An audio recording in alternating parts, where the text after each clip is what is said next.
Ahora sí vamos a empezar este programa con un tema muy especial. La hubiese querido tratar hace mucho tiempo, pero hoy lo vamos a tener de manos de un experto, el abogado Pedro Cruz Cedeño, que ya está con nosotros en cabina. Hoy vamos a hablar acerca del derecho administrativo sancionador en el Consejo de la Judicatura. Excelente este tema. El abogado Cruz es magíster en Derecho Constitucional también, abogado litigante en materia constitucional, electoral y familia, asesor jurídico con experiencia en sumarios disciplinarios y también tiene experiencia en el sector público. Ha sido coordinador provincial del Consejo de la Judicatura del Guayas en el ámbito disciplinario, coordinador provincial en asesoría jurídica del Consejo Nacional Electoral de Santa Elena y es expositor en ciclos de conferencias respecto al control disciplinario en la función judicial. Así es. Bueno, abogado, los saludamos en esta mañana. Bienvenido a la cabina de Radio I99. Excelente tema propuesto por usted, así que vamos a abordarlo con mucha dedicación. Bueno, muchas gracias por la invitación. Sí, efectivamente, el derecho administrativo sancionador en el Consejo de la Judicatura no es más que el ejercicio de la potestad disciplinaria. Básicamente, esto tiene como objeto regular este procedimiento para que todos los funcionarios de la función judicial pues estén completamente alineados al sistema disciplinario. Esto generalmente es aplicable para todos los funcionarios de carrera judicial, así mismo como los fiscales y la Defensoría Pública, ¿no? Cuando me refiero a todos los servidores de carrera judicial, también involucran a los notarios, también involucra a los peritos, y existe un régimen disciplinario también para los abogados en el patrocinio de las causas. Hay que tener mucho ojo con eso. Entonces, ¿para los secretarios también? ¿Para las personas que reciben también las documentaciones también? Sí, exactamente, para todos los funcionarios, también para la área administrativa. La normativa aplicable para regular este proceso disciplinario es la Constitución de la República, el Código Orgánico de la Función Judicial y el reglamento para el ejercicio de la potestad disciplinaria. Asimismo, existe un reglamento del sistema pericial integral de la función judicial, que es efectivamente donde se evidencian cuáles son las sanciones y prohibiciones de los peritos, y el reglamento del régimen disciplinario de los abogados en el patrocinio de las causas. ¿Okay? Entonces, todos estos reglamentos en conjunto con el Código Orgánico de la Función Judicial son los que regulan el sistema disciplinario en estas áreas. Ok, muy bien. Entonces estamos con el derecho administrativo que sanciona todas las áreas dentro del Consejo de la Judicatura, todos los que participan de ellos. Vemos que no están exentos, inclusive los abogados patrocinadores de las causas, pero vamos a conocer más real de qué sanciones podrían darse, por ejemplo, dentro de un proceso. Empecemos entonces. Claro. Los sujetos activos dentro de este proceso son todas las autoridades del Consejo de la Judicatura. Estamos hablando del Pleno del Consejo de la Judicatura, su presidente, el subdirector de control disciplinario, el director general y los directores y coordinadores provinciales, ¿no? Para efectivizar el tema del disciplinario en cada región. Asimismo, tenemos las sanciones, son 3 establecidas en el artículo 107, 108 y 109 del Código Orgánico de la Función Judicial, que son las leve, grave y gravísimas respectivamente. ¿Ya? La forma de sanción de estas infracciones son las leves, son sancionadas con una amonestación escrita o con una pena pecuniaria que no exceda el 10% de la remuneración unificada. Las sanciones de suspensión, que son las infracciones graves, van a ser suspendidos sin goce de remuneración de hasta 90 días. ¿Okay? Con 90 días van a ser suspendidos. Y la gravísima, pues, es la destitución, de la cual no puede pertenecer nunca más a la función judicial. Para que llegue a la gravísima, ¿debe de pasar por la leve y la grave? No necesariamente. No necesariamente, claro, porque puede están ir individualizadas en los artículos mencionados. En el 107 se establecen cuáles son las infracciones leves, las infracciones graves y las infracciones gravísimas, ¿no? No tiene que ser una especie de escalón. Puede ser un servidor que cometa cualquiera de estas infracciones y ser sancionado por la misma, ¿no? Ahora bien, ¿cómo definimos una infracción? ¿Cómo nos damos cuenta o cuáles son las más comunes que podemos ver para poder nosotros también? Vemos esto, pero hay que denunciarlo, hay que decirlo, hay que explicarlo, hay que probarlo. Bueno, básicamente, las infracciones más comunes denunciadas, si es que sí lo podríamos decir, es la mora en el despacho de los secretarios o en una unidad judicial pertinente, pues no. Entonces, en este sentido, se instaura el sumario disciplinario como tal. Entonces, procesalmente, ¿cómo un abogado puede presentar la denuncia ante el Consejo de la Judicatura, que es la autoridad sancionadora, para que pueda sancionar a este servidor? Entonces, aquí en el sumario disciplinario, lo que se tiene que establecer es que si el servidor público, el servidor judicial, ha incurrido en estas infracciones para poder sancionarlo. Eso es el objeto del sumario disciplinario. Como tal, el ejercicio de la acción, es decir, para hacerle conocer esto, son 3 pasos. El primero es la denuncia, es decir, cualquier persona o un mismo servidor puede presentarla ante el director provincial del Consejo de la Judicatura. Exponiendo todo lo que ha pasado. Así es. Un sumario de oficios también se puede aperturar de oficio cuando llega a la autoridad sancionadora alguna comunicación respectiva o por comunicación judicial, que esta es exclusiva para las infracciones gravísimas estipuladas en el 197, que es la manifiesta negligencia o el error inexcusable. Esa es exclusiva para la comunicación judicial. ¿Cuáles son los requisitos que tienen que tener estas denuncias? Porque básicamente la gran mayoría de abogados no conoce el procedimiento por varios factores. Porque consideran que es una pérdida de tiempo iniciar un proceso disciplinario en contra de alguien que va a seguir actuando de esa forma, o segundo, no quiere enemistarse con ningún servidor público. Claro, porque público. Va a seguir conociendo la causa hasta que se resuelva. Entonces va a decir, uy, no. Y sabes que eso se ve, eso es la realidad de los casos, ¿no? Que dices, bueno, pero no me voy a pelear, y es terrible hasta el día de la audiencia. Y puede ser que en el entretiempo, por ejemplo, cosas tan simples que puede alguien verla como simple, pero no. Y es el tiempo en el que te pueden dar, por ejemplo, una audiencia. Cuando se trata, por ejemplo, de casos de familia, que tienen que ser súper rápidos, manejados. Eso ya lleva una pérdida de tiempo, de dinero, en fin. Entonces podemos presentar estos sucesos de esa manera. Pero sí, es tan bien y es tan real esto de que los abogados patrocinadores de las causas muchas veces dicen, no me voy a pelear hasta el final, voy a llegar hasta el día de la audiencia, porque pueden haber estos malos entendidos. Y es que obviamente, buenos entendidos le diría yo, pero normalmente sucede. Exactamente. Entonces, el abogado entra en esta disputa de, bueno, lo denuncio porque efectivamente estoy siendo vulnerado en este tipo de procedimientos administrativos o en mis causas judicial, o me voy a enemistar de él aquí hasta que se acabe la causa. Pero tiene que tener en cuenta todos los abogados que esto es un proceso administrativo que se aplica. Es decir, que es normal, real. Y que la otra persona que está en tela de duda debe saber que es normal. Exactamente. Administrativamente, cuando aceptas un cargo público, debes de someterte a ese también derecho administrativo sancionador por cualquiera que sea las clases de su mala práctica. Claro, exactamente. Y no solamente es aplicable para los servidores judiciales que están dentro del área jurisdiccional, también el área administrativa. Fiscales, fiscal administrativo, defensoría pública administrativa, notarios y peritos, como le mencioné al principio. Entonces, al momento de presentar la denuncia, tiene que cumplir ciertos requisitos bastante básicos: el nombre de la persona denunciante, el servidor a quien está denunciando, especificando la unidad judicial o la dependencia en donde trabaja. Pero existe un formulario para esto. No, no existe un formulario como tal. Sí, tiene que cumplir los requisitos establecidos en el artículo 17 del reglamento para el ejercicio de la potestad disciplinaria y el 113 del Código Orgánico de la Función Judicial. Ahí están los requisitos que tiene que tener la denuncia. Asimismo, el resumen de los hechos, especificar cuál es la norma constitucional, legal y reglamentaria que infringió el servidor público.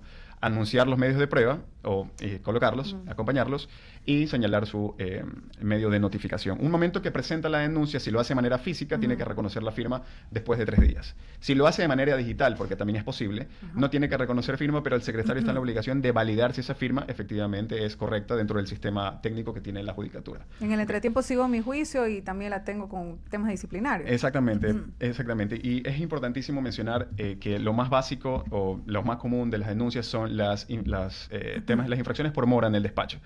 Las moras son provocadas por muchos factores, ¿no? Tengamos en cuenta de que no solamente el proceso o el régimen disciplinario tiene que ver al sumariado o al investigado como ya de inmediatamente el culpable, ¿ok? O el responsable de la mora. Existen muchísimos factores, ¿no? La experiencia me da para poder explicar que la mora también surge de las fallas o tal vez de estas inobservancias administrativas que existen en la distribución del personal para el acompañamiento de cada unidad judicial. Me explico mejor. Un juez trabaja junto con su secretario y conjuntamente con sus ayudantes judiciales. Si no existe ayudantes judiciales, el despacho puede llegar a colisionar por tanto trabajo, ¿ok? Entonces, ahí existen las causas represadas o no existe notificación alguna no existe movimiento, podría decirse. Entonces, todo este análisis se tiene que verificar gracias a la autoridad sancionadora, porque no es de sancionar por sancionar al servidor público, sino también entrar en un proceso efectivo en donde se evidencie cuál es la razón, ¿ok? Tal vez dentro del sumario disciplinario no se sancione al secretario, pero dentro de todos los documentos recabados se evidencia que efectivamente el responsable no es el secretario, sino directamente el juez, porque el expediente estuvo todo el tiempo en su despacho. Claro, me explico. Entonces, por eso es muy útil el régimen disciplinario en este sentido.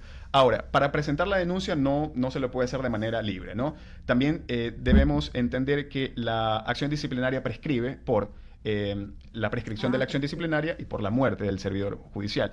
No prescribe por la renuncia del mismo. Si un servidor judicial es denunciado y él renuncia, el proceso continúa aunque él ya no sea miembro de la función judicial. Entonces, en este sentido, hay que tener en cuenta que para denunciar hay que saber cuál es el tiempo de prescripción de la acción. Para las infracciones leves, establecidas en el 107, prescriben 30 días desde que se comete el hecho. Es decir, por denuncia, tengo que presentarlo hasta 30 días de que se comete el hecho. Si el sumario se abre de oficio, son 30 días desde que la autoridad conoce el proceso.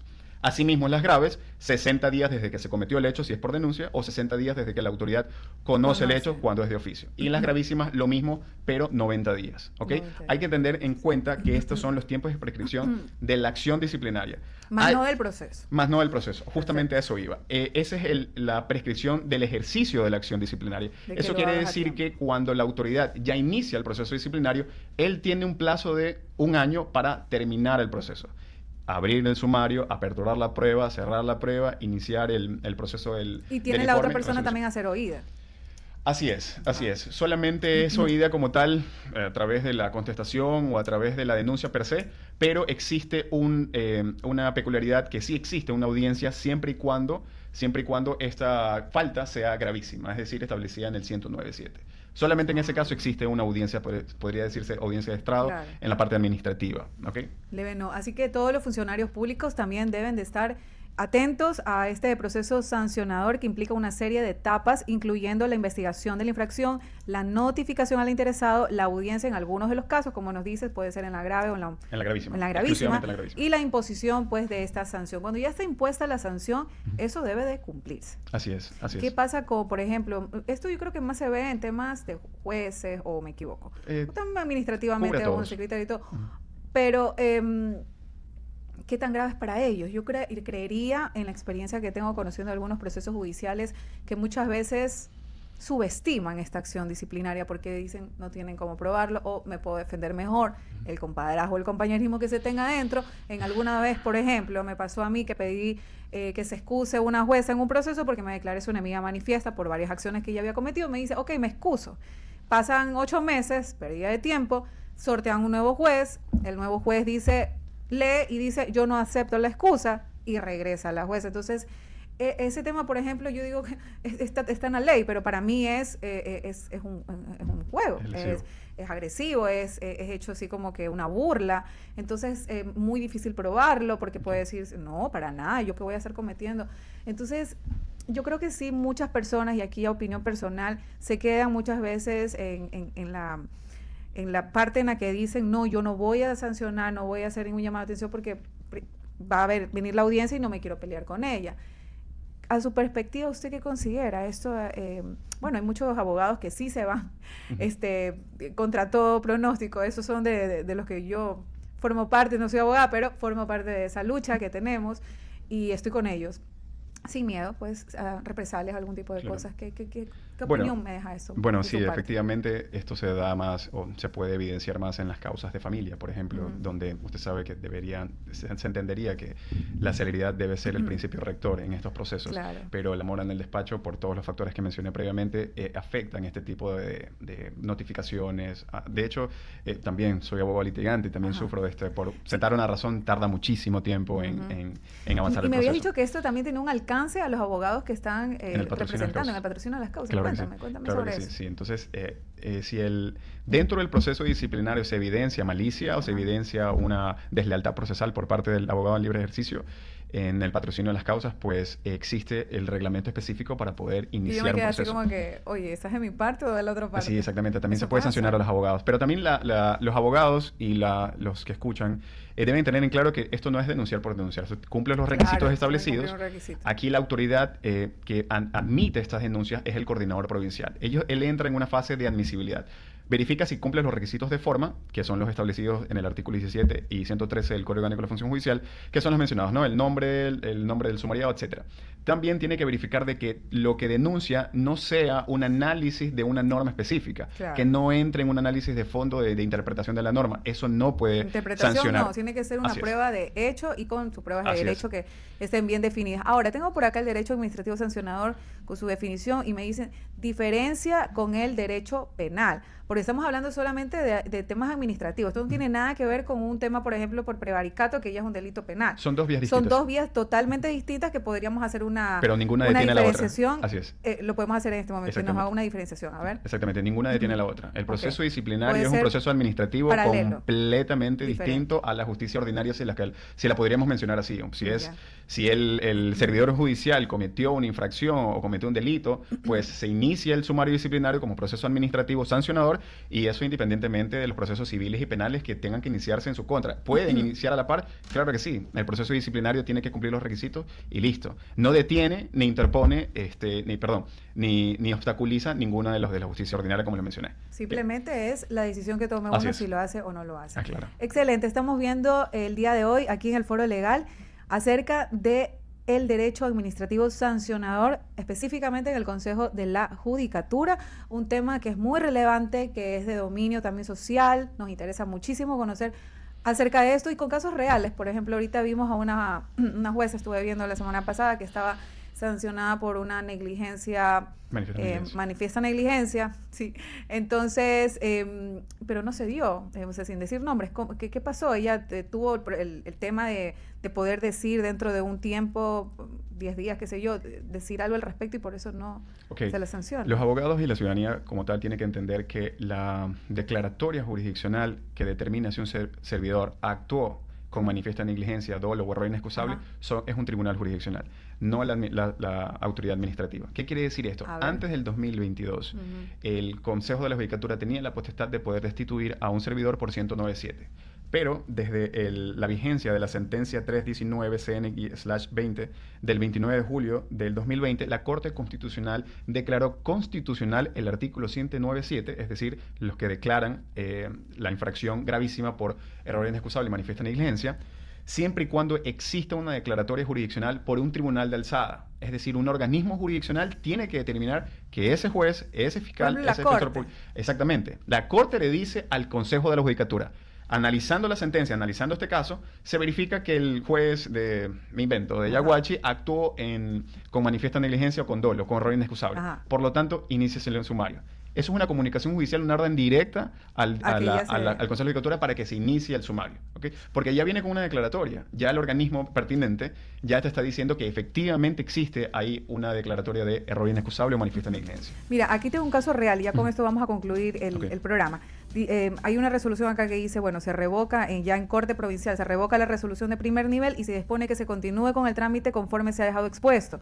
Y luego dice, de conformidad con el artículo 5 de la resolución X número de la Corte Nacional de Justicia, que contiene las normas que regulan el procedimiento para declaratoria jurisdiccional previa, por cuanto en la fundamentación del recurso de parte actora solicitó se declare la negligencia manifiesta, se dispone que la abogada, la señora, ya con sede en Guayaquil, dentro del término de 10 días presente un informe motivado sobre el pedido de declaratoria jurisdiccional previa, para lo cual se adjuntará la petición. O sea, es decir, a esta funcionaria le están dando un tiempo de 10 días para que ella pueda manifestar y argumentar algo. En esta argumentación, ¿qué puede decir? Pero la argumentación la hace al tribunal. Al tribunal, la hace a la Corte Provincial, claro. Entonces, si ellos consideran, bueno, esto sí, ella me ha justificado muy bien, no hace nada. Pero si ellos dicen, no pasa y para mí va a ser sancionada, ahí sí le dice al Consejo de la Judicatura que se ponga la sanción. Claro, porque los elementos de descargo son necesarios en el principio de legalidad, el derecho a la defensa.